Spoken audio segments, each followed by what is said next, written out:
Sudah kelihatan belum ya, Bu? Sudah.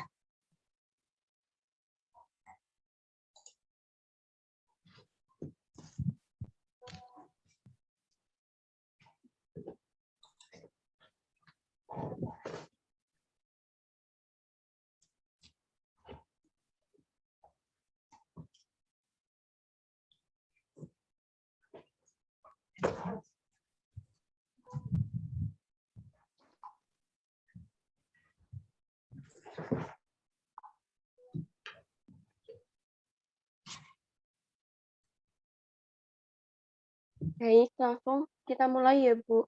Iya, silahkan. Selamat pagi, Assalamualaikum warahmatullahi wabarakatuh. Waalaikumsalam. Kami dari kelompok 7, Robot Manajemen Keuangan A 2018, akan mempresentasikan hasil penelitian dan artikel kami yang berjudul Analisis Pengaruh Kebangkrutan Terhadap Kecurangan Laporan Keuangan Perusahaan menggunakan model Altman Z-Score dan juga Beneš M-Score. Studi pada perusahaan PT Matahari Departemen Store Tbk periode tahun 2016 tahun 2020. Next.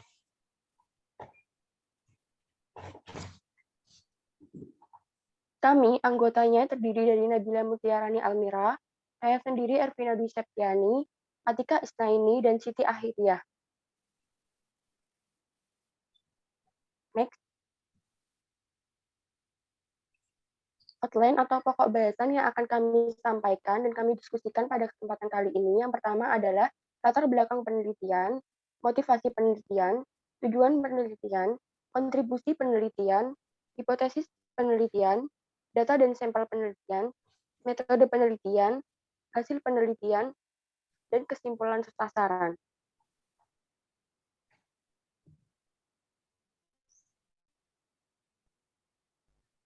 Yang pertama adalah latar belakang penelitian. Apa yang melatar belakangi penelitian ini?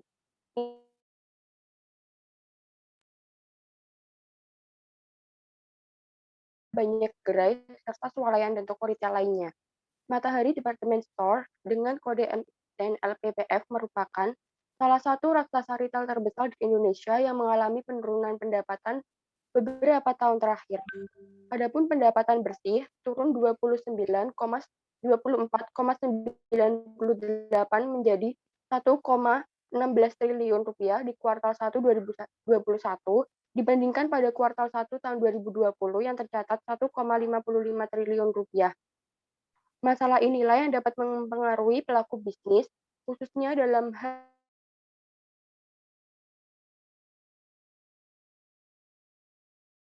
agar tampak baik di muka publik.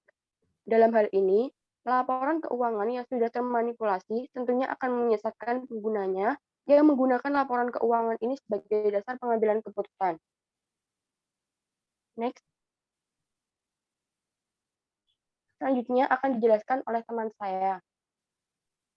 Selanjutnya yaitu motivasi penelitian. Informasi kebangkrutan retail terbesar di Indonesia menjadi motivasi utama dalam penelitian ini.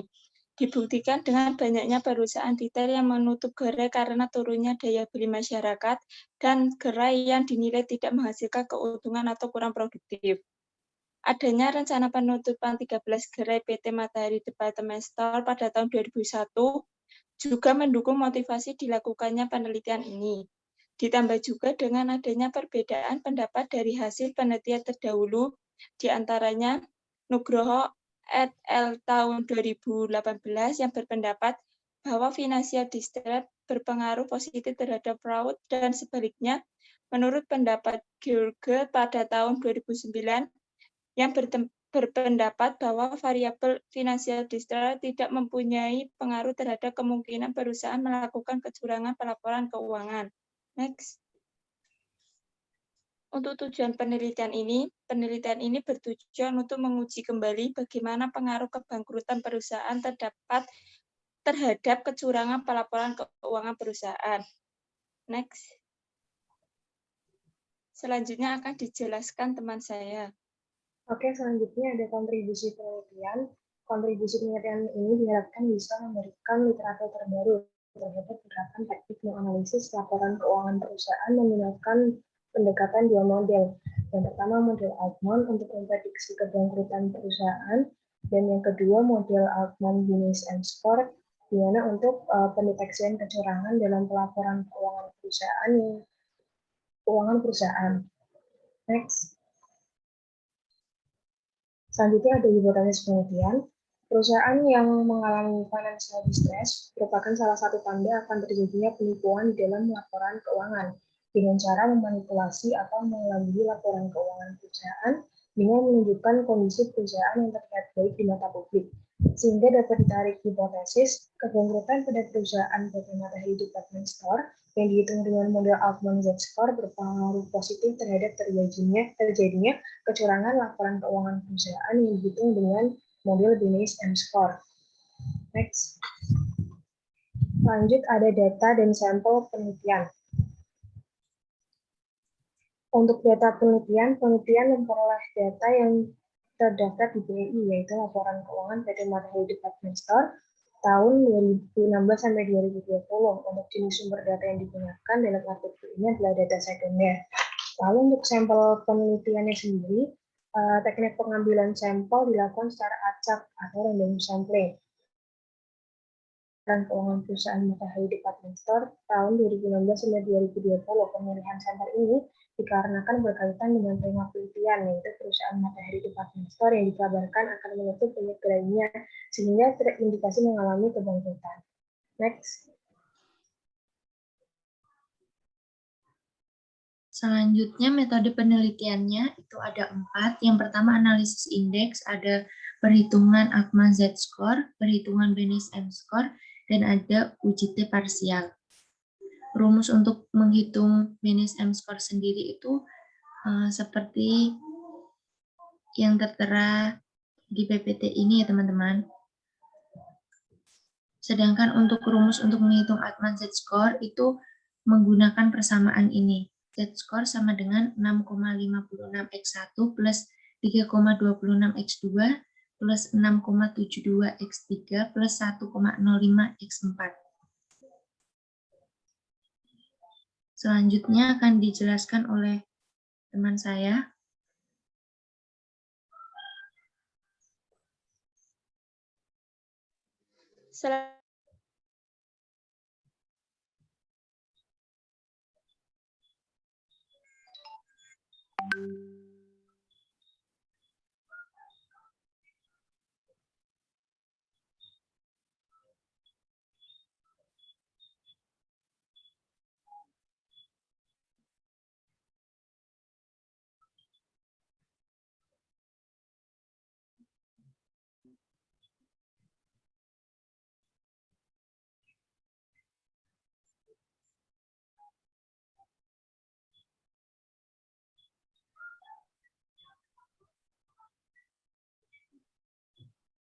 Untuk selanjutnya, skor yang dihasilkan dari perhitungan model Altman kemudian dibandingkan dengan nilai cut-off dengan klarifikasi sebagai berikut.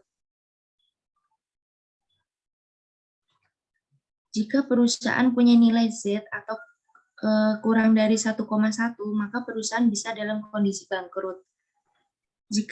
Yang kedua, jika perusahaan mempunyai nilai Z berada di antara 1,1 dan 2,6, maka perusahaan berada pada kondisi gray atau perusahaan dalam kondisi sehat atau bangkrut.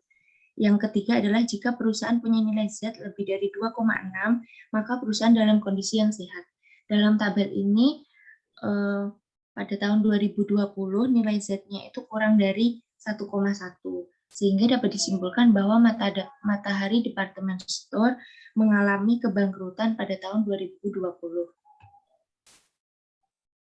Untuk selanjutnya dijelaskan oleh teman saya.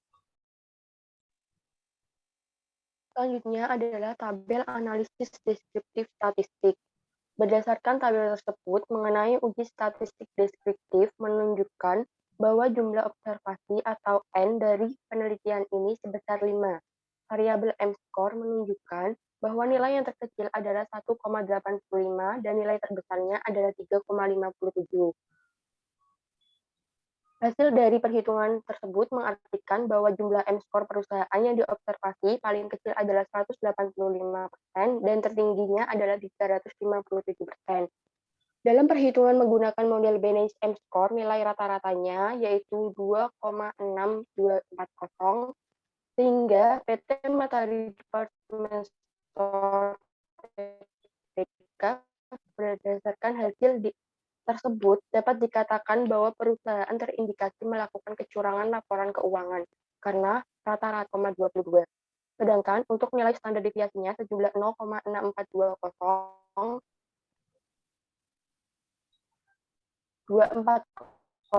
menunjukkan nilai rata-rata lebih tinggi dari nilai standar deviasi untuk penyebaran nilainya merata. Sedangkan perhitungan variabel Z-score menampilkan bahwa nilai yang terendah adalah 0,41 dan tertingginya adalah 21,15. Untuk nilai rata-ratanya adalah sebesar 11,9378 serta standar deviasinya adalah 7,78370. Artinya nilai rata-rata lebih tinggi daripada nilai standar deviasi, sehingga penyimpangan data yang terjadi kecil serta penyebaran nilainya merata.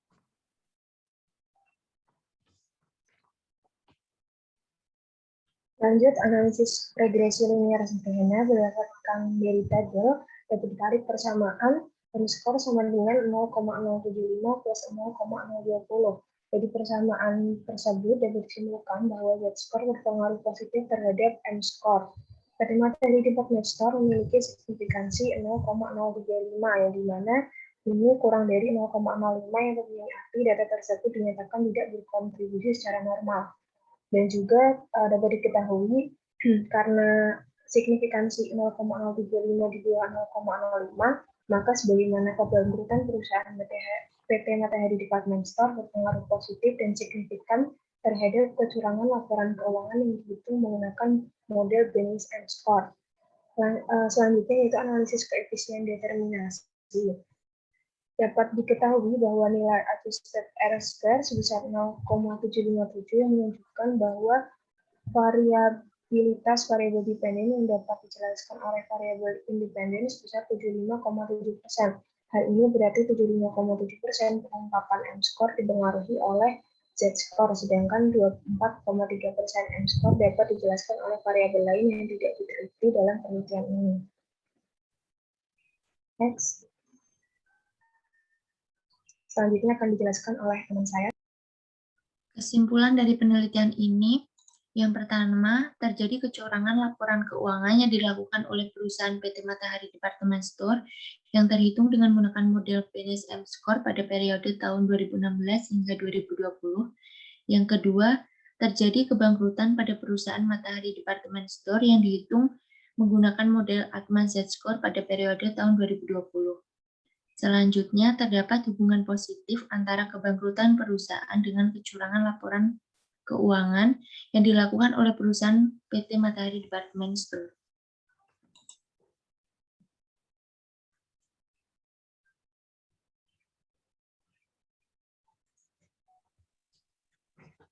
Sekian presentasi dari kelompok 7. Semoga dapat memahami dan juga bermanfaat. Wassalamualaikum warahmatullahi wabarakatuh. Oke, waalaikumsalam. Terima kasih untuk kelompok 7. Ini koneksi saya bagus kan ya? Nggak putus-putus ya? Saya kok merasanya di sini saya mudah-mudahan bagus lah. Oke. Kelompok 7 sudah mempresentasikan hasil penelitiannya. Silahkan kepada Anda semua audiens yang ingin berkomentar, silahkan. Silahkan mengomentari, bertanya atau memberi masukan. Silahkan. Izin bertanya, Bu. Oke, Abdul Khotib. Silahkan. Terima kasih. Dari kelompok 7, salah satu pertimbangan dalam penilaian financial distress, kenapa menggunakan Altman Z-score? Dan untuk penghitungan financial distress ada beberapa opsi yang lainnya seperti McCloskey dan yang lainnya. Dan salah satu pertanyaannya, kenapa memilih Altman Z-score dan tidak kayak memilih Juski dan yang perhitungan yang lainnya. Terima kasih, Bu. Oke, silahkan dijawab pertanyaan dari Abdul Qotib. Kenapa sih kalian menggunakan Altman Z-score dan bukan yang lain? Gitu.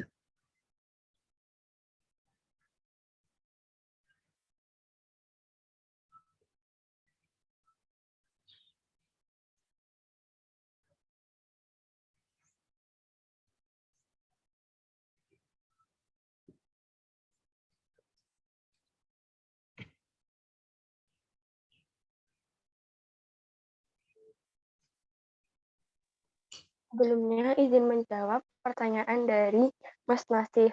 Sebenarnya kami menganut pada artikel acuan yang kami jadikan acuannya. Kebanyakan menggunakan metode Altman Z-score. Kemudian kami juga telah membaca beberapa artikel yang telah membandingkan beberapa model untuk menganalisis, mendeteksi kebangkrutan. Ada model Altman dan juga lainnya. Itu ada yang menjelaskan bahwa model Altman itu lebih apa ya? Lebih efektif dalam memprediksi kebangkrutan. Begitu. Oke. Clear ya. Jadi seperti saya bilang ya, saya selalu mengulang-ulang ini bahwa apapun yang kalian lakukan dalam penelitian ilmiah itu harus ada argumentasinya. Ini tadi pertanyaan teman Anda, kenapa pakai Z-score bukan yang lain? Itu salah satu bentuk pertanyaan nanti kalau Anda ujian skripsi, pasti pertanyaan-pertanyaannya akan begitu. Gitu. Kenapa sih Anda milih A bukan yang B?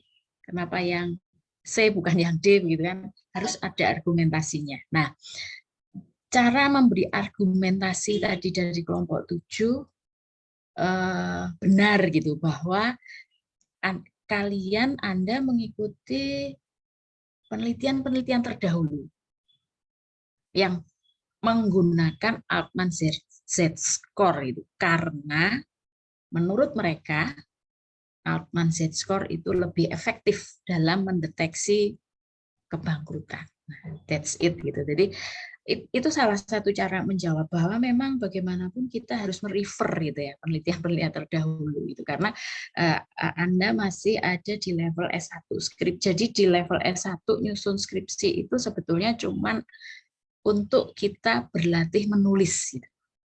Kita membaca kemudian kita menuliskannya. Itu tujuan nyusun skripsi itu seperti itu. Jadi Anda tidak dituntut untuk membuat sesuatu yang baru, menyampaikan sesuatu yang baru, misalnya novel, itu tidak, itu bukan ada di ranah Anda. Oke, pertanyaan Abdul Qotib sudah terjawab. Mungkin masih ada pertanyaan yang lain, silakan.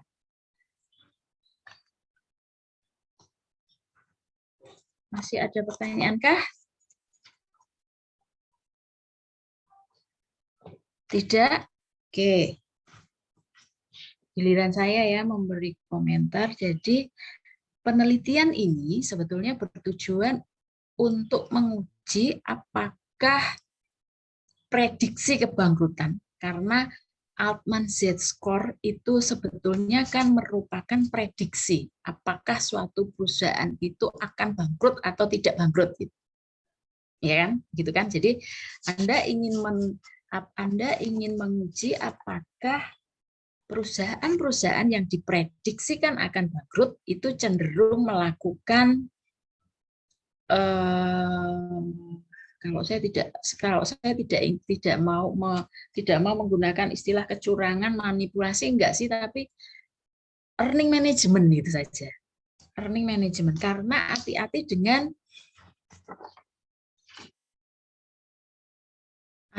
dengan statement Anda yang mengatakan bahwa earning management itu sebuah kecurangan. Tidak semua orang sepakat dengan itu. Tidak semua orang sepakat dengan itu.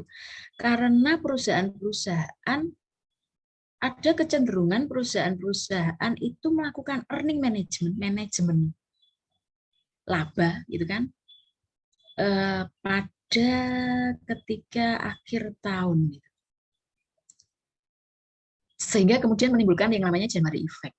efek Januari itu terus-terusan terjadi, dan itu tidak dikenai sanksi gitu di Bursa Efek Indonesia, sekalipun BEI itu kan yang menegakkan regulasi gitu. Di Bursa Efek Indonesia sekalipun tidak pernah ada perusahaan yang kena sanksi karena melakukan earning management. Karena earning management itu dianggap bukan fraud, bukan kecurangan. Earning management itu biasanya earning management is within legitimate constraint. Jadi masih ada di batasan-batasan yang terlegitimasi. Itu masalahnya. Sehingga kalau Anda mengatakan earning management itu sebagai sebuah kecurangan, tidak semua sepakat dengan itu. Walaupun ada regulator sementara yang mengatakan earning management is a harmful action.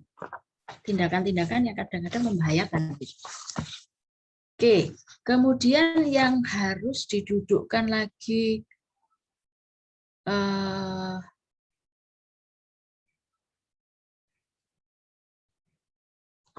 konsep ini dengan benar adalah M-score-nya. M-score itu adalah model perhitungan statistik yang digunakan untuk melihat kemungkinan perusahaan telah melakukan manipulasi laba atau tidak. Ya. Jadi seperti saya bilang tadi, jangan membawa ini ke fraud, kecurangan, karena beda loh ya. Earning management dan fraud itu beda.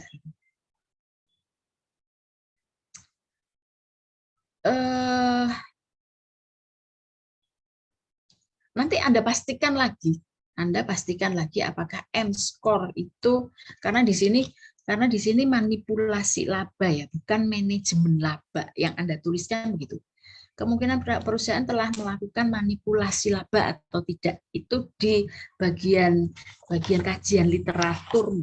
Sementara di bagian latar belakang masalah itu Anda lebih ke menekankannya lebih ke earning management. Jadi ada dua hal yang menurut saya tidak konsisten dengan penggunaan istilah itu. Karena dua istilah itu memang beda. Kalau manipulasi laba, iya salah. Tapi kalau earning management itu belum dikategorikan sebagai fraud. Gitu. Oke, nanti dilihat lagi di bagian itu gitu ya. Kemudian hal yang lainnya adalah terkait dengan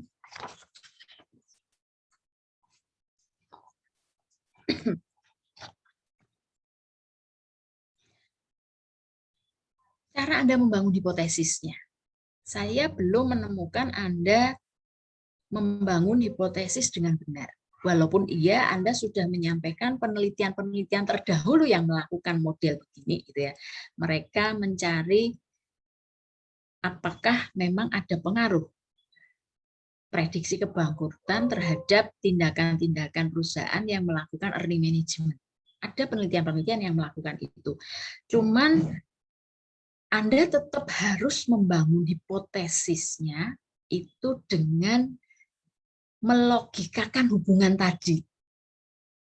Kenapa sih kok ketika perusahaan itu terdeteksi akan mengalami kebangkrutan, mereka cenderung melakukan manajemen laba, misalnya begitu. Itu logikanya harus disampaikan di situ.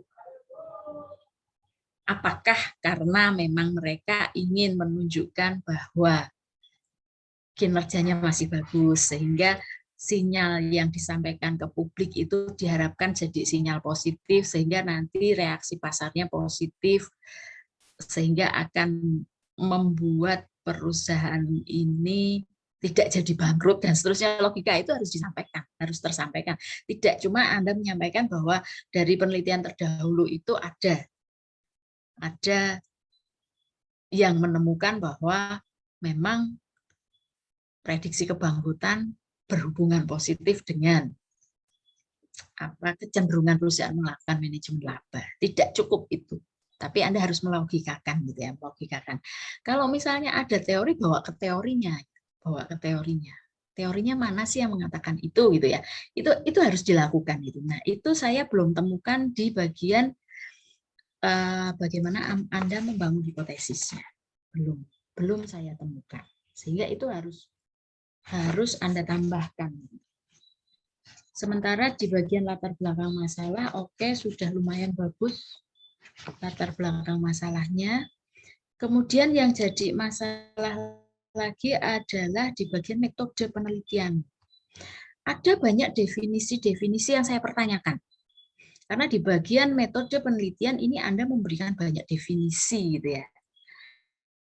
Misalnya ini, jenis penelitian ini, jenis artikel ini adalah artikel kuantitatif. Oke, sejak kapan artikel punya jenis ini ya? Kalau artikel itu biasanya artikel itu penelitian empiris atau artikel itu adalah kajian literatur gitu kan, konseptual gitu kan ya. Kalau artikel begitu. Kemudian yang selanjutnya, penelitian kuantitatif merupakan analisis secara umum yang menggunakan data sebagai ukuran yang diukur dalam suatu skala numerik atau angka yang diuji menggunakan analisis regresi linier sederhana. Analisis kuantitatif itu tidak selalu menggunakan analisis regresi linier sederhana. Jadi kalau Anda membuat definisi-definisi ini, hati-hati dengan definisi yang Anda buat. Anda cari sumbernya. Penelitian kuantitatif itu penelitian yang seperti apa gitu. Ya, jadi hati-hati dengan itu. Kemudian data sekunder. Data sekunder adalah data yang mempunyai hubungan secara langsung dengan penelitian yang dilakukan, dan data ini diambil dari data laporan keuangan perusahaan. Benar nggak sih seperti itu definisi data sekunder? Kalau data primer kemudian definisinya apa? Lihat lagi buku-bukunya, perbaiki itu. Kalau kita bicara, kita kembali ke tadi, penelitian kuantitatif itu nanti akan dipertandingkan, diperhadapkan dengan penelitian kualitatif. Oke lah kalau yang kuantitatif itu kita pakai data yang metrik, data metrik. Kalau yang kualitatif dia tidak pakai data metrik gitu. Kemudian lebih jauh lagi kalau penelitian kualitatif itu sifatnya exploratory study, mengeksplor gitu ya. Kalau penelitian-penelitian sebelumnya itu belum ada itu. Nah, mereka ingin ketika ada fenomena baru, mereka ingin mengeksplor itu, menghubungkan dengan sehingga membangun teorinya gitu. Kalau penelitian kuantitatif kan tidak. Penelitian kuantitatif itu membangun teorinya harus bagus, kemudian Anda uji hipotesisnya. Sehingga penelitian kuantitatif itu biasanya adalah pengujian hipotesis gitu. Yang seperti itu harus Anda pahami dulu sehingga nanti Anda mendefinisikannya tidak salah. Kalau Anda ragu-ragu, ya Anda ikut definisi dari emang buku-buku yang terpercaya saja gitu kan ya, yang penulis-penulis yang kredibel gitu. Oke.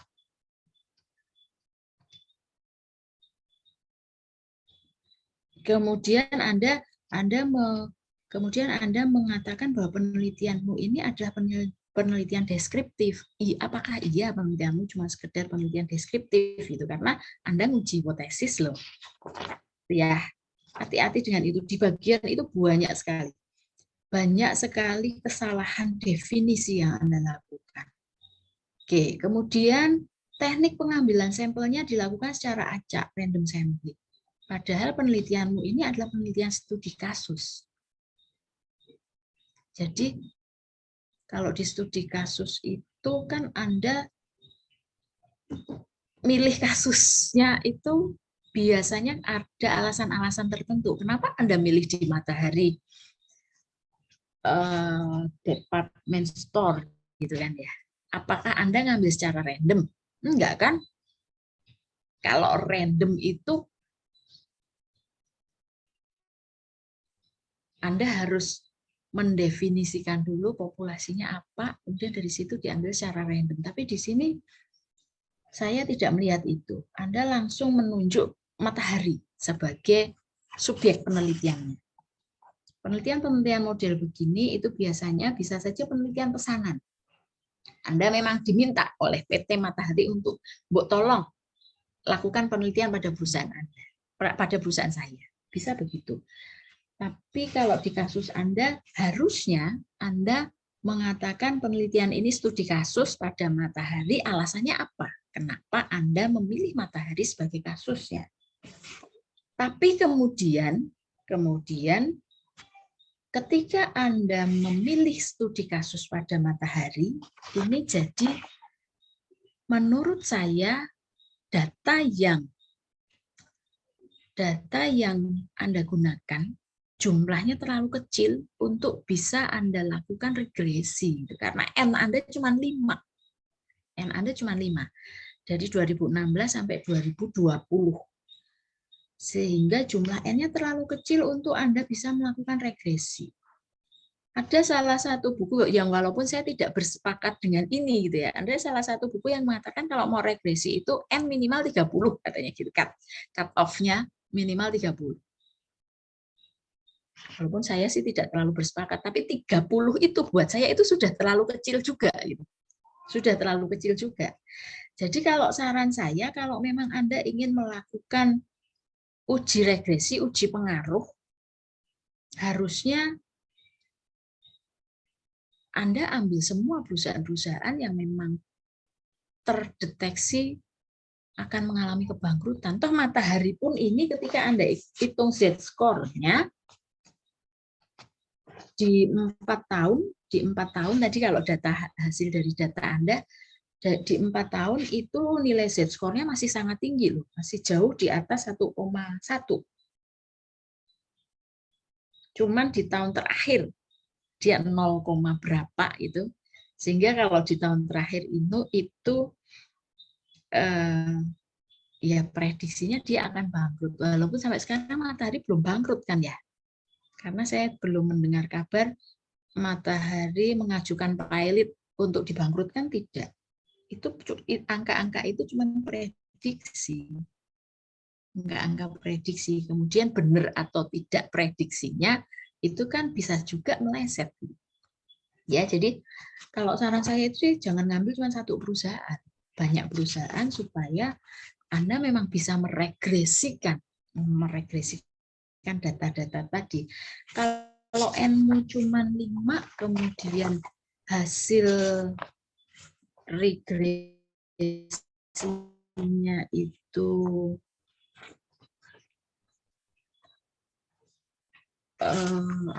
sangat bagus begini, kecurigaan saya adalah Anda melakukan manipulasi datakah, falsifikasi, fabrikasi dan sebagainya. Itu pertanyaannya ke situ karena semua asumsi klasiknya lewat. Normalitas ya, datanya normal. Padahal dengan data yang cuma 5 observasi untuk mendapatkan hasil normal, residualnya normal itu sangat sulit menurut saya. Ya, nanti dicek lagi apakah benar begitu. Kemudian tidak ada multiple, tidak ada itu nanti dicek lagi benar begitu kan.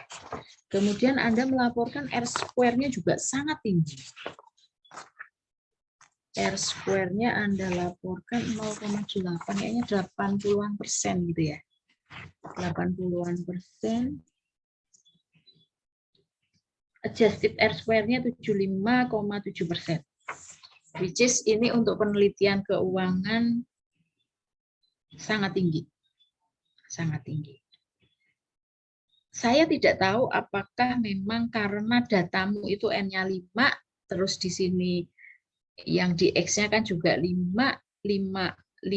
N yang di Y itu memang terjelaskan dengan variasinya terjelaskan dengan begitu besar oleh 5 yang di X-nya itu saya nggak ngerti itu. Sehingga dicek lagi apakah yang Anda laporkan benar. Kemudian ketika Anda menguji tabel 7, jadi judul-judul tabelnya juga hati-hati ya. Tabel 6 itu untuk koefisien determinasinya, tabel 7 itu untuk analisis regresinya, harusnya kebalik kan. Karena di tabel 7 itu Anda ingin menjudgment bahwa koefisien regresi Anda itu secara statistik signifikan.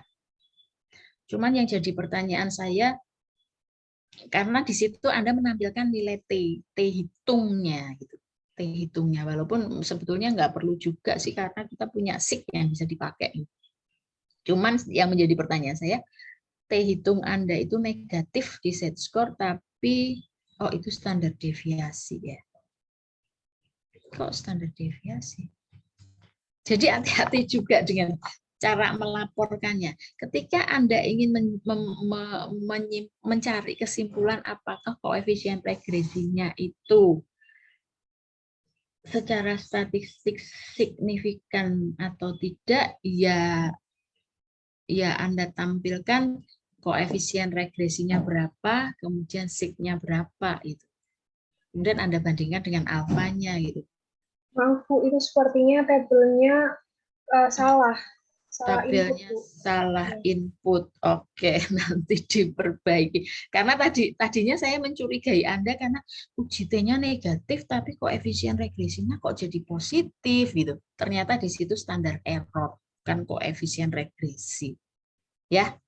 Jadi nanti Anda lihat lagi artikel-artikel penelitian yang sudah publish di jurnal-jurnal yang bereputasi. Bagaimana cara mereka melaporkan angka-angka hasil olah datanya, hasil olah datanya. Hati-hati dengan itu gitu. Oke. Kemudian hal yang lainnya, saya membaca ada Anda menulis terkait generalisasi. Nah, ini dia.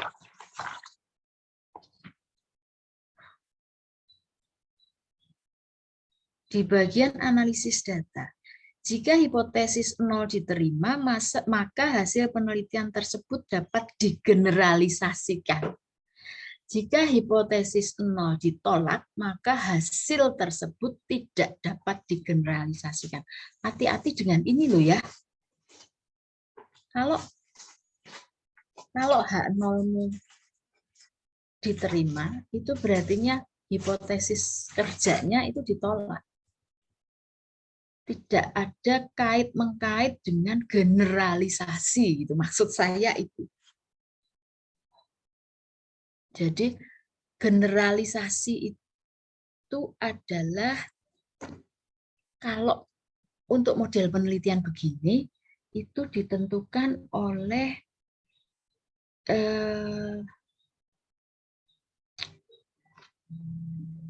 samplingnya, pensamplinganmu. Kalau penelitianmu adalah penelitian studi kasus, hasilnya pasti tidak bisa digeneralisasi ke objek yang lain. Ya, hasil itu cuma berlaku pada kasusmu saja. Gitu. Beda dengan kalau misalnya Anda melakukan penelitian populasinya adalah semua perusahaan yang terdaftar di Bursa Efek Indonesia, populasinya itu. Kemudian Anda melakukan purposive sampling terkait dengan kelengkapan data dan sebagainya gitu ya. Datanya kan harus komplit gitu. Nah, kalau model penelitianmu begitu, hasilnya itu generalisasinya lebih kuat. Karena tadi populasi kita di Bursa Efek, perusahaan-perusahaan yang terdaftar di Bursa Efek Indonesia. Ya, nanti lihat lagi deh. Nanti lihat lagi apa makna generalisasi gitu ya. Ini juga ada statement begini. Analisis statistik deskriptif yang merupakan analisis data yang digunakan untuk menguji generalisasi hasil penelitian. Enggak juga kan? Kalau statistika deskriptif statistik itu kita tampilkan di awal, di bagian awal hasil penelitian itu karena kita ingin melihat perilaku data kita. Perilaku data yang ingin kita uji. Gitu. Jadi di statistika deskriptif itu kan biasanya kita ingin melihat min-nya berapa, kemudian standar deviasinya berapa, itu kan untuk lihat perilaku data kita. Ya kan, sentral tendensinya seperti apa, kecenderungan pemusatan datanya di mana, kemudian kecenderungan variabilitas datanya gimana. Itu statistika deskriptif. Jadi tujuannya tidak untuk generalisasi lagi gitu. Hati-hati ya, hati-hati ya. Jadi ini masih banyak kesalahan terkait hal-hal seperti itu. Metode penelitian Anda dipelajari lagi dan statistiknya. Tuh, itu apa namanya komentar saya untuk kelompok 7. Oke. Selanjutnya, kalau Anda yang masih punya pertanyaan, dicatat dulu saja pertanyaannya. Kita lanjut ke kelompok 8 dulu saja. Ya, kita akan mendengarkan presentasi dari kelompok 8. Judul penelitiannya adalah pergerakan indeks harga saham gabungan sebagai dampak dari pandemi COVID-19, nilai tukar rupiah, indeks harga saham luar negeri. Kelompok 7 ini terdiri dari Sakiatul Amalia, Siti Muhimatul, Lukman Bayu, dan David Setiawan. Silakan kelompok 8 untuk mempresentasikan hasil penelitiannya. Izin share screen, Bu. Iya, silakan share screen.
Ya, Assalamualaikum warahmatullahi wabarakatuh.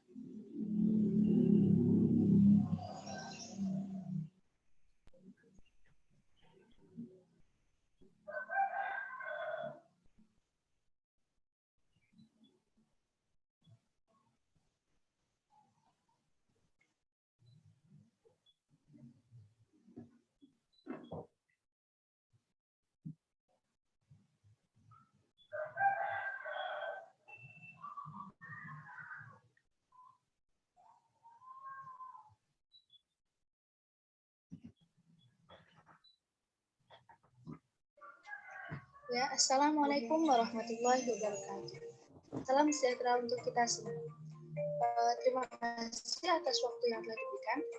Kami dari kelompok 8 akan membahas tentang penelitian dan riset yang telah kami lakukan terhadap pergerakan indeks harga saham gabungan sebagai dampak dari pandemi COVID-19, nilai tukar rupiah, serta indeks harga saham luar negeri.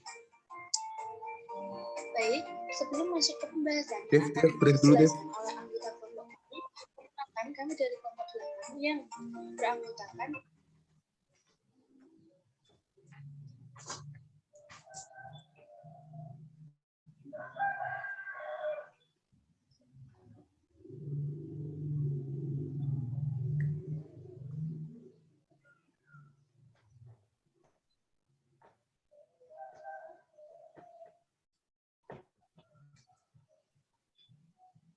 Ya, Assalamualaikum warahmatullahi wabarakatuh.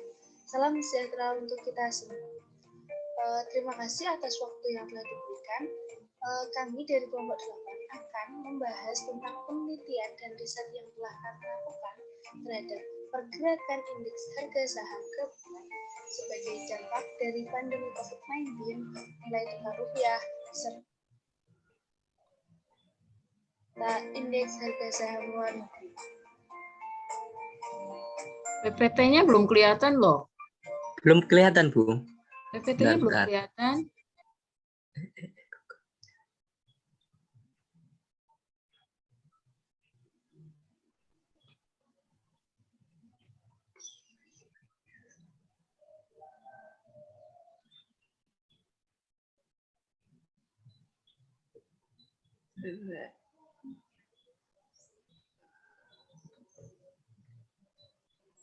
Oke, Bu. Udah, Bu. Sudah. Ya.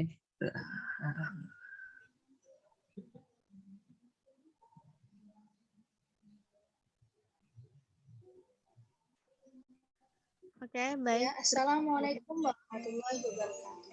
Salam sejahtera untuk kita semua. Terima kasih atas waktu yang telah diberikan. Kami dari kelompok 8 akan membahas tentang penelitian dan riset yang telah kami lakukan terhadap pergerakan indeks harga saham gabungan sebagai dampak dari pandemi COVID-19, nilai tukar rupiah, serta indeks harga saham luar negeri.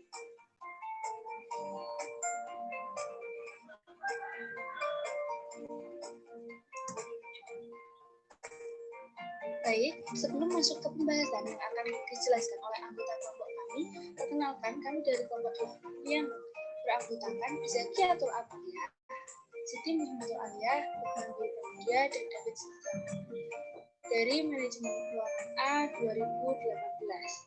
Kemudian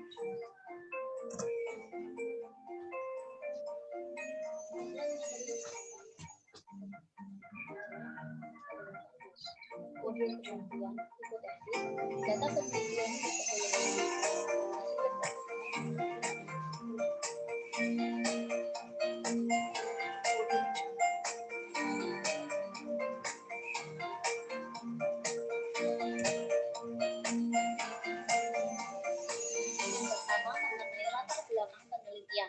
kondisi ekonomi Indonesia seiring perkembangan COVID-19 di Indonesia yang semakin luas berdampak pada sektor dunia usaha.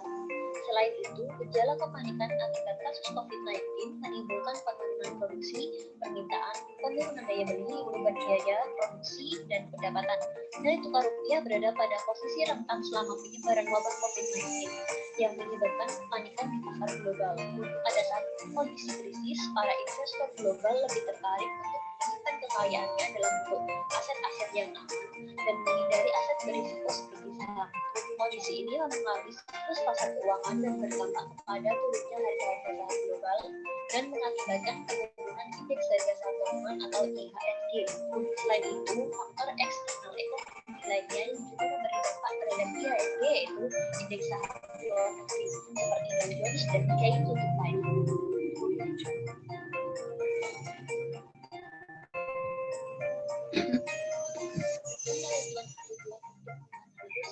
Dari jumlah kasus COVID-19 di Indonesia, nilai tukar rupiah terhadap dolar Amerika dan indeks harga saham gabungan IHSG.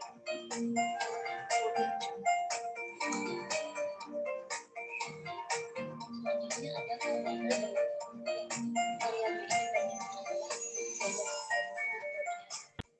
indeks harga saham gabungan adalah salah satu indeks pasar modal yang digunakan di Bursa Efek Indonesia. Dahulu Bursa Efek Jakarta atau BEJ diperkenalkan pertama kali sebagai indikator pergerakan harga saham di BEJ pada tanggal 1 April 1943 dengan menggunakan landasan dasar baseline tanggal 10 Agustus 1942. Jumlah saham yang tercatat pada waktu itu adalah sebanyak 13 saham.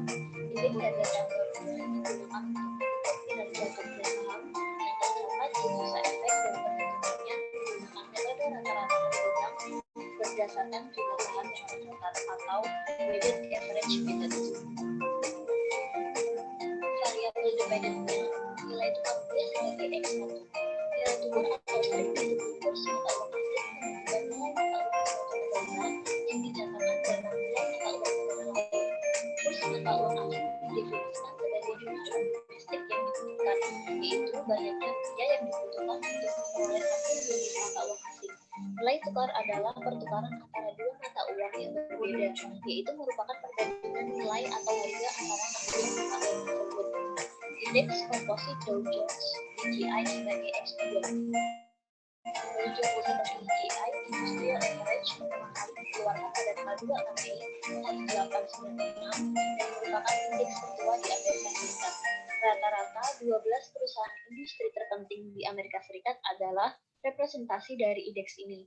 Pemilihan daftar perusahaan yang didasarkan pada aktivitas ekonomi, kemampuan perusahaan, pertumbuhan laba, dan lain-lain yang berhak tercatat dalam indeks ini dilakukan oleh Wall Street Journal, perusahaan yang kegiatan ekonominya telah menurunnya yang tinggi pada umumnya. Indeks Dow Jones merupakan rata-rata indeks saham terbesar di dunia. Kemudian ada indeks komposit Nikkei 225 sebagai ekspedisi. Nikkei 225 adalah sebuah indeks pasar saham untuk pusat saham Tokyo Stock Exchange atau TSE. Indeks ini telah dihitung setiap hari oleh surat kabar umum Keizai Shimbun sejak tahun 1950. Indeks ini adalah harga rata-rata tertimbun dalam satuan yen dan komponennya ditinjau ulang setahun sekali. Saat ini Nikkei adalah indeks rata-rata ekuitas Jepang yang paling banyak diikuti. Sebagaimana demikian pula dengan Dow Jones Industrial Average di Amerika Serikat, bahkan dahulu antara 1975 sampai 1985, Nikkei 225 pernah dikenal dengan sebutan Dow Jones Nikkei Stock Average. Dan yang terakhir ada jumlah kasus COVID-19 di Indonesia sebagai indeks 4. Virus corona jenis baru ini muncul di luar Cina. Virus ini kemudian menular antara manusia melalui cairan pernafasan tubuh, melalui tangan atau permukaan badan. Kemudian orang sehat yang tangannya terkontaminasi bisa terinfeksi bila memegang mulut, hidung, atau matanya. Sampai akhirnya virus corona jenis baru ini disebut COVID-19. Istilah sederhana dilansir dari pesan COVID-19 adalah singkatan dari Corona, CO, virus VI, disease D, dan tahun 2019, yang mana virus corona COVID-19 ini pertama kali muncul tahun 2019. Organisasi Kesehatan Dunia atau WHO akhirnya menetapkan COVID-19 untuk menyebut virus corona yang sedang mewabah di seluruh dunia ini. Selanjutnya adalah hipotesis. Diawali dengan kondisi ekonomi Indonesia seiring perkembangan COVID-19 di Indonesia yang semakin luas, sehingga berdampak pada sektor dunia usaha. Selain itu, gejala kepanikan akibat kasus COVID-19 menimbulkan penurunan produksi, permintaan, penurunan daya beli, beban biaya produksi, dan pendapatan. Nilai tukar rupiah berada pada posisi rendah selama penyebaran wabah COVID-19 yang mengakibatkan kepanikan di pasar global. Menurut Haryanto, tahun 2020, pada saat kondisi krisis, para investor global lebih tertarik untuk menyimpan kekayaannya dalam bentuk aset-aset yang aman dan menghindari aset beresiko seperti saham. Kondisi ini mempengaruhi siklus pasar keuangan dan berdampak pada turunnya harga saham global dan mengakibatkan penurunan indeks harga saham gabungan atau IHSG. Selain itu, faktor eksternal ekonomi yang lainnya yang juga memberi dampak terhadap IHSG adalah indeks saham luar negeri. Indeks saham luar negeri yang digunakan adalah indeks saham Dow Jones DJI dan Nikkei 225 atau N225. Berdasarkan dari penjelasan tersebut, maka hipotesis penelitian ini adalah pertama, kurs DJI dan NN225 serta COVID-19 secara simultan berpengaruh terhadap IHSG. Kedua, kurs berpengaruh terhadap IHSG. Ketiga, DJI berpengaruh terhadap IHSG. Keempat, N225 berpengaruh terhadap IHSG. Dan terakhir, COVID-19 berpengaruh terhadap IHSG. Pendekatan penelitian ini menggunakan pendekatan kuantitatif berdasarkan pada filsafat positivisme untuk menggambarkan dan hipotesis yang sudah ditetapkan Bruno pada tahun 2017. Penelitian ini menggunakan data sekunder, yaitu data harian dari kasus COVID-19 yang diperoleh dari website covid.kemkes.go.id, kemudian mengambil data harian nilai tukar rupiah, indeks komposit Dow Jones DJI, indeks komposit Nikkei 225, N225, dan indeks harga saham gabungan IHSG yang diperoleh dari website DJI dan id.invest.com. Dan periode data yang digunakan adalah dari tanggal 4 Januari 2021 hingga 30 April 2021. Berikutnya adalah metode penelitian. Metode analisis yang digunakan adalah analisis regresi linear berganda dengan metode kuadrat penunjuk. Model dari regresi linear berganda yang akan digunakan pada penelitian adalah sebagai berikut. IHSG sama dengan beta 0 plus beta 1 plus beta 2 DJI plus beta 3 N225 plus beta 4 COVID-19 plus B, di mana IHSG sebagai variabel dependen, kurs DJI N225 dan COVID-19 sebagai variabel independen, beta 0 sebagai konstanta, dan E sebagai error. Baik, masuk pada bagian hasil dan juga penjelasan. Pada slide ini kami menampilkan adanya deskripsi statistik. Pada tabel ini menunjukkan bahwa jumlah data untuk setiap variabel dalam penelitian adalah 76 data. Lalu IHSG memiliki rata-rata sebesar 6.171,212 dan standar deviasinya sebesar 144,97 dengan nilai minimum sebesar 5.862,35 yang terjadi pada 29 Januari 2021 dan nilai maksimum sebesar 6.435,21 yang terjadi pada tanggal 13 Januari 2021. Lalu masuk pada variabel yang kedua ada COVID-19, yakni memiliki rata-rata sebesar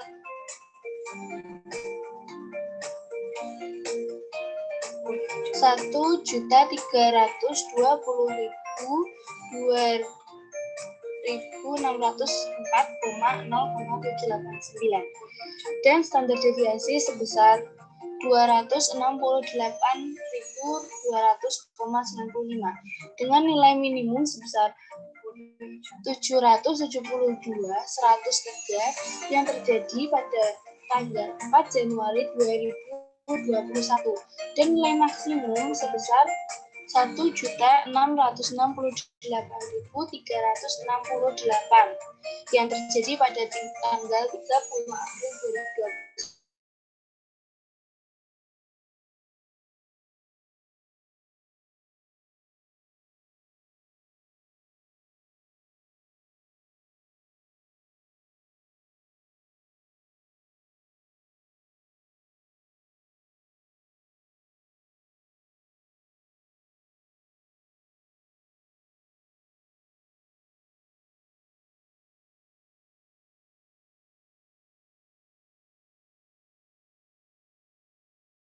dengan nilai minimum sebesar 27.055,94 yang terjadi pada tanggal 6 Januari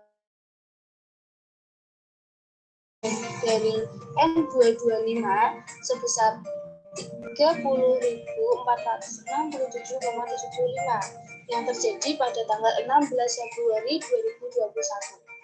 Masuk pada variabel yang terakhir, yakni indeks komposit Dow Jones atau DJI memiliki rata-rata sebesar 32.137,81 dan standar deviasi sebesar 1.246,36 dengan nilai minimumnya sebesar 29.982,2 yang terjadi pada tanggal 29 Januari 2021. Lalu pada nilai maksimum dari DJI sendiri sebesar 34.200,67 yang terjadi pada tanggal 16 April 2021. Baik, masuk pada pengujian asumsi klasik.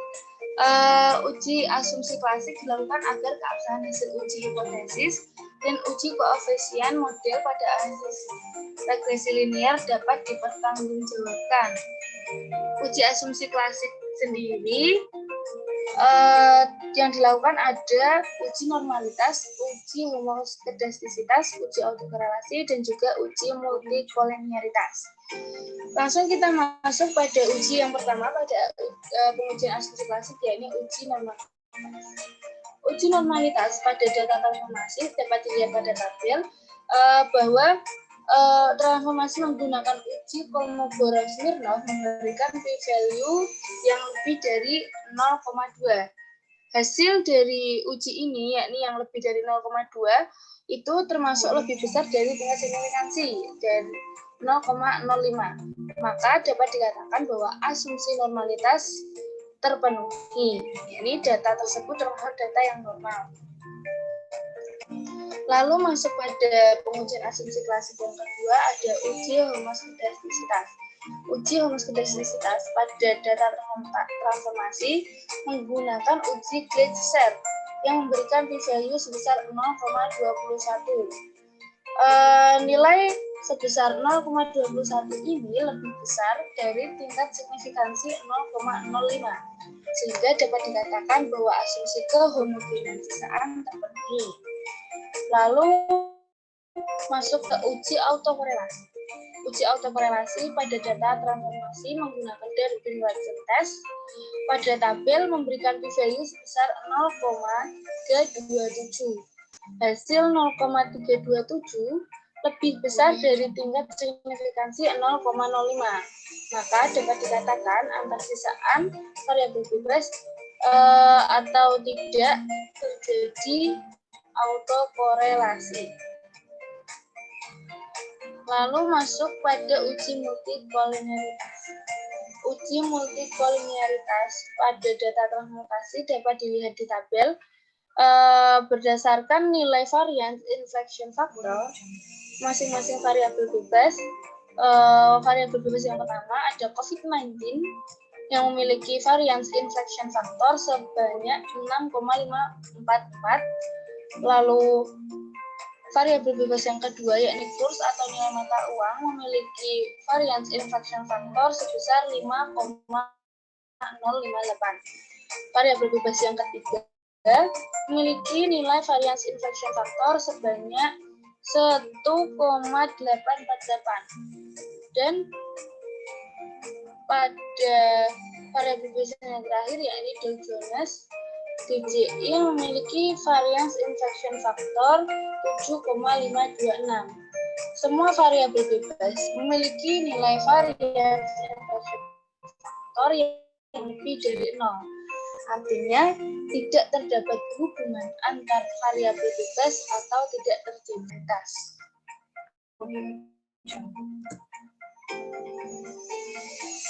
Setelah semua asumsi terpenuhi, maka selanjutnya analisis regresi linear berganda valid untuk dilakukan. Analisis ini dilakukan untuk menguji hipotesis-hipotesis yang terdapat pada penelitian. uji simultan atau uji F.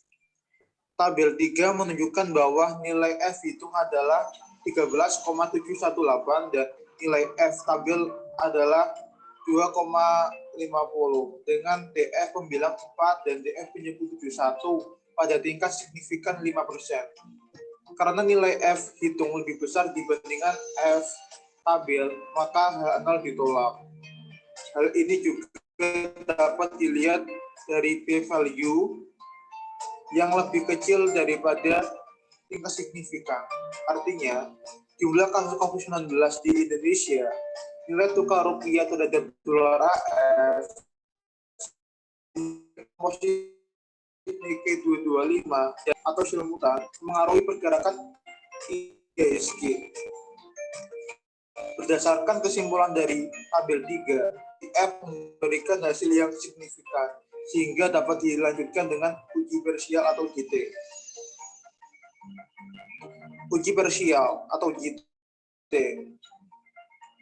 Tabel 4 menunjukkan bahwa p-value untuk COVID-19 adalah 0,001.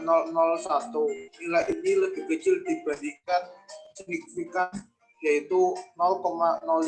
Artinya 0 ditolak dan dapat disimpulkan bahwa secara parsial jumlah kasus COVID-19 di Indonesia mengaruhi pergerakan IHSG. P-value untuk kurs adalah 0,134. Nilai ini lebih besar dibandingkan dengan signifikan 0,05.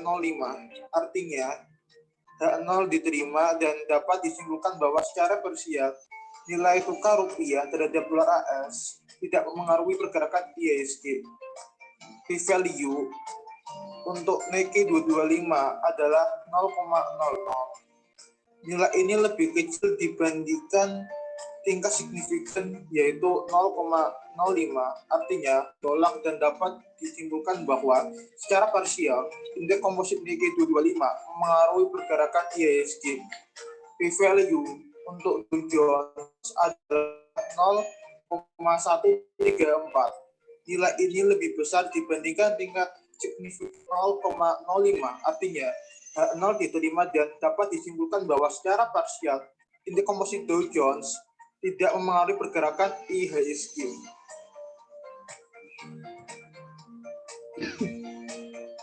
Selanjutnya ada persamaan regresi linear berganda.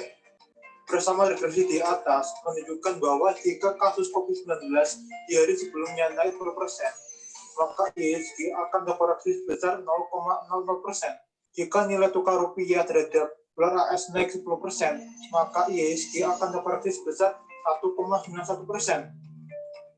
Jika indeks komposit Nikkei 225 naik 10%, maka IHSG akan menguat sebesar 1,29%.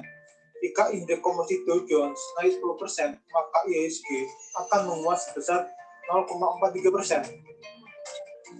Terus ada koefisien determinasi. Berdasarkan tabel 5 terlihat bahwa koefisien determinasi yang diperoleh adalah 0,404. Artinya 40,4%. Keragaman IHSG dapat dijelaskan oleh jumlah kasus COVID-19 di Indonesia, nilai tukar rupiah terhadap dolar AS, indeks komposit Nikkei 225, indeks komposit Dow Jones, dan sisanya 59,6% disebabkan oleh faktor lain yang tidak dimasukkan ke dalam model.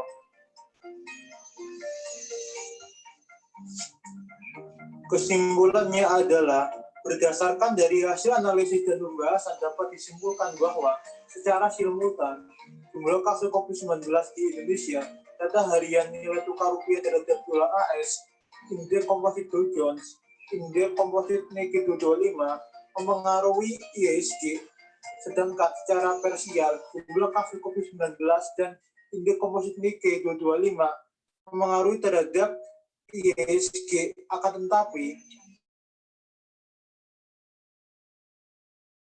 nilai tukar rupiah terhadap dolar AS dan terhadap IHSG, jumlah kasus COVID-19 di Indonesia, data harian nilai tukar rupiah terhadap dolar AS, indeks komposit Nikkei 225 memberikan pengaruh positif terhadap IHSG, sedangkan indeks komposit Dow Jones memberikan pengaruh negatif terhadap IHSG.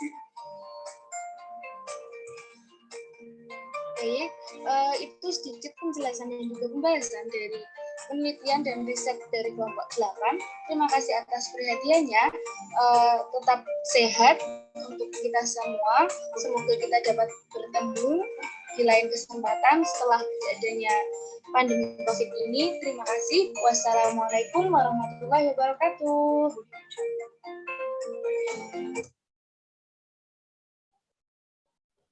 Oke, kelompok 8 sudah mempresentasikan, presentasinya panjang banget ya. Oke, saya komentari aja langsung, nanti di bagian akhir kalau masih ada pertanyaan atau komentar dari yang lain silahkan. Di bagian pendahuluan, latar belakang masalah dan seterusnya, saya tidak menemukan isu penelitianmu itu apa, nggak ada di sana. Anda cuma menyampaikan data-data terkait, misalnya data pertama itu jumlah kasus COVID di Indonesia.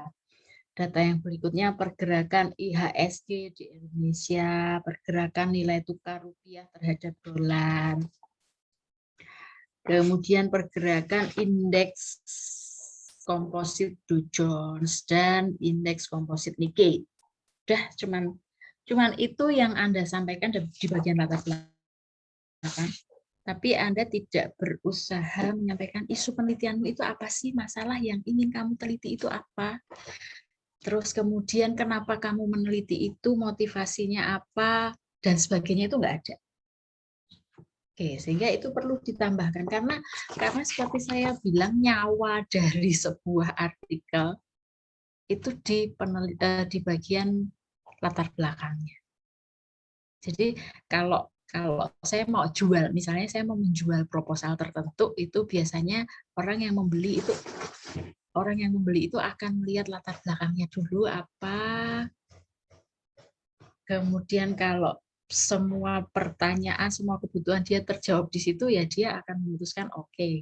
Jadi latar belakang, pendahuluan itu sesuatu hal yang sangat penting, sehingga harus disampaikan dengan sebaik-baiknya. Nah, di penelitian, di artikelmu ini saya tidak menemukan isu penelitiannya apa. Ya. Oke, kemudian di bagian telaah literaturnya,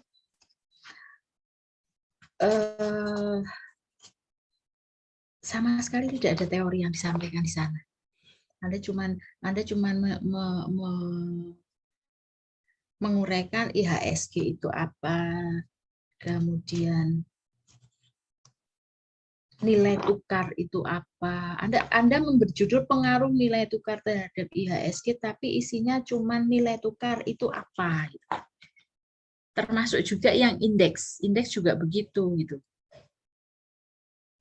Sehingga kemudian pengembangan hipotesisnya itu sama sekali zonk. Nggak ada Anda mengembangkan hipotesisnya dengan baik di sana. Oke, kalau yang pengaruh nilai tukar, pengaruh indeks pasar lain itu mungkin secara teori, secara penelitian terdahulu ada sudah banyak gitu. Anda tinggal tambahkan saja gitu ya. Artinya Anda tidak boleh hanya sekedar dari penelitian terdahulu memang ada pengaruh nilai tukar terhadap IHSG, nggak cuma sekedar sampai di situ, tapi Anda harus menjelaskan logikanya, mengkaitnya seperti apa, itu harus Anda sampaikan. Oke, kalau untuk yang 3 itu oke lah, tapi yang berikutnya yang terkait pengaruh wabah COVID gitu. Anda kan pakai wabah COVID itu ukurannya adalah pergerakan jumlah penderitanya gitu ya, artinya orang-orang yang terpapar COVID, jumlah kasusnya.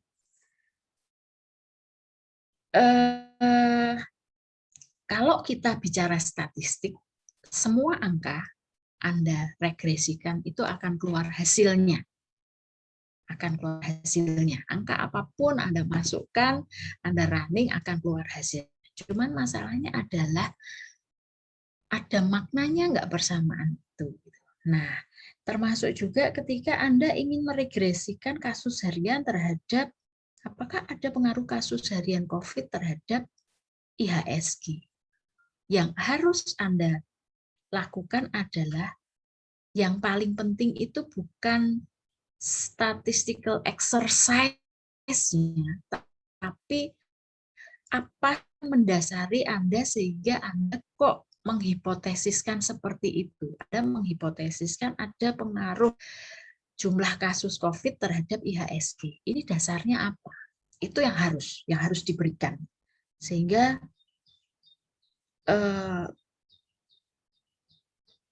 saya tidak yakin kalau secara teori ada itu ya. Saya tidak yakin itu. Tapi coba Anda lihat dari penelitian-penelitian terdahulu bagaimana mereka membangun hipotesisnya, karena di artikel Anda ini ada beberapa penelitian, walaupun penelitian-penelitian ini penelitiannya orang Indonesia semua. Gitu ya, nggak ada penelitian yang di jurnal internasionalnya. Harapan saya sih ada penelitian jurnal internasionalnya yang menjelaskan memang ada pengaruh jumlah kasus harian terhadap IHSG. Itu yang harus Anda tambahkan. Jadi tidak sekedar cuma statistical exercise. Anda punya data perkembangan jumlah kasus, Anda punya data pergerakan IHSG, kemudian Anda regres ketemu hasilnya, kebetulan di hasil running data Anda hasilnya tidak berpengaruh secara signifikan. Enggak cuma sekedar itu sih harusnya, tapi Anda harus punya dasar apa yang melandasi. Oke. Kemudian yang berikutnya di bagian kerangka konseptual. Kerangka berpikir sama kerangka penelitian itu beda loh ya. Kalau kerangka penelitian itu Anda menjelaskan kenapa penelitian Anda bisa sampai ke situ, itu artinya step-stepnya dan sebagainya. Tapi kalau kerangka berpikir itu lebih ke hubungan antar variabelnya. Hati-hati dengan itu, dan biasanya kalau deskripsi yang diminta itu kerangka berpikirnya. Jadi bagaimana Anda menghubungkan variabel-variabel dalam penelitian tadi gitu. Dan hubungan itu berdasarkan pada teori-teori tertentu, kajian penelitian terdahulu dan sebagainya, itu harus dikembangkan. Oke, di bagian hipotesis penelitian. Hipotesisnya tadi saya bilang tidak dibangun dengan baik. Kemudian yang jadi catatan yang selanjutnya adalah hipotesis Anda ini, Anda menstatementkan hipotesisnya ada H0, H1-nya. H0-nya tidak berpengaruh, H1-nya berpengaruh. Kalau Anda baca kecenderungannya, trennya, statement hipotesis itu hanya perlu Anda statementkan hipotesis kerjanya. Jadi hipotesis kerja itu adalah hipotesis yang Anda yakini. Kalau Anda meyakini ada pengaruh, ya statementkan hipotesisnya, statement hipotesisnya ya tuliskan ada pengaruh, nggak usah tidak ada kemudian ada. Kalau Anda menstatekan hipotesis H0, H1 itu untuk kepentingan pengujian statistik saja sih. Tapi kalau di hipotesis penelitiannya nggak usah H0, H1. Hipotesis mana yang Anda yakini saja. Kalau Anda meyakini bahwa kurs mata uang itu berpengaruh pada IHSG, ya sudah, itu hipotesisnya gitu ya. Nanti Anda lihat lagi kalau di penelitian-penelitiannya sudah seperti apa. Oke, kemudian di bagian metode penelitiannya.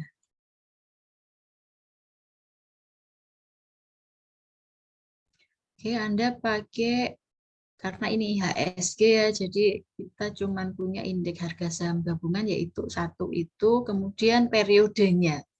Anda menetapkan periodenya 4 Januari sampai 30 April. Kembali saya bilang Anda harus memberi argumentasi. Kenapa sih periode yang diambil tanggal itu? Kenapa bukan tanggal-tanggal yang lebih panjang atau tanggal-tanggal sebelumnya? Gitu. Anda harus memberi argumentasi. Dan saya belum menemukan argumentasinya apa. Oke. Terkait jumlah kasus COVID-nya, Anda juga mesti sampaikan ini kasus COVID yang mana gitu. Karena data Indonesia itu kita punya banyak versi, kemudian kadang-kadang kita tidak mempercayai datanya karena data itu seperti gunung es gitu ya, data COVID. Yang disampaikan itu cuma puncaknya kecil, tapi sebenarnya di bawahnya banyak, sehingga Anda harus memberi justifikasi juga bahwa data yang Anda gunakan untuk jumlah kasus COVID-nya emang data yang kredibel. Gitu. Menurut saya itu penting. Oke. Yang lain-lain terkait dengan judgement Anda untuk di pengujian asumsi klasiknya. Hati-hati ya, karena ini seperti uji multikolinialitas. Kalau Anda baca buku-buku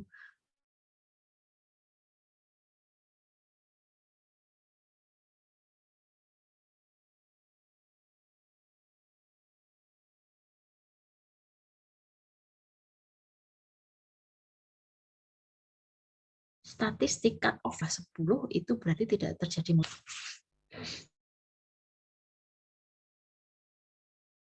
korelasi, karena kalau autokorelasi juga kita membandingkan dengan kriteria tertentu loh. Durbin Watson yang Anda hitung itu dibandingkan dengan kriteria tertentu. Kalau lebih kecil dari ini akan seperti apa, kalau antara ini dan ini akan seperti apa. Judgement-nya begitu yang saya tahu. Nanti dicek lagi ya. Dicek lagi. Kalau normalitas datanya oke, sudah benar. Anda pakai Kolmogorov-Smirnov, kemudian bandingkan p-value-nya. Ini aja juga p-value yang memberikan p-value yang lebih dari 0,2. Kata-katanya p-value-nya itu berapa, kemudian bandingkan dengan tingkat signifikansi. Ya, nanti dilihat lagi di bagian itu. Uji F itu adalah uji untuk goodness of fit. Jadi kalau apakah variabel independen secara simultan, secara bersama-sama berpengaruh. Itu sebetulnya itu adalah uji untuk goodness of fit. Jadi kalau kemudian Anda di kesimpulan itu memasukkan simpulannya bahwa variabel-variabel independen mempengaruhi IHSG secara simultan, itu kayaknya nggak perlu juga disimpulkan begitu. Kalau uji simultannya itu lolos, uji F-nya lolos, berarti goodness of fit dari model Anda bagus. Cuman itu aja sih sebetulnya. Sehingga judgement-nya untuk pengaruh variabel independen itu ya pakai uji T-nya. Uji T-nya tetap. Kalau di uji T-mu itu kan ada dua variabel yang akhirnya berpengaruh secara signifikan, dua variabel independen yang berpengaruh tidak signifikan, artinya tidak berpengaruh gitu kan ya. Nah, itu hasilnya ya itu. Kemudian setelah itu uji koefisien determinasinya oke, koefisien determinasi itu juga goodness of fit gitu ya. Jadi goodness of fit yang Anda pakai ada dua, uji F dan uji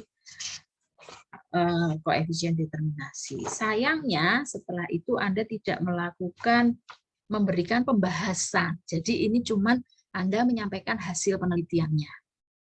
Hasil statistikanya itu seperti ini.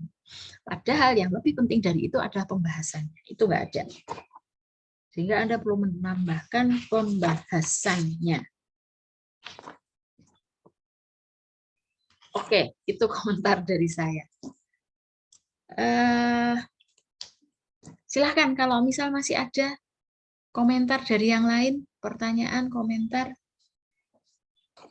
untuk kelompok 7 dan 8.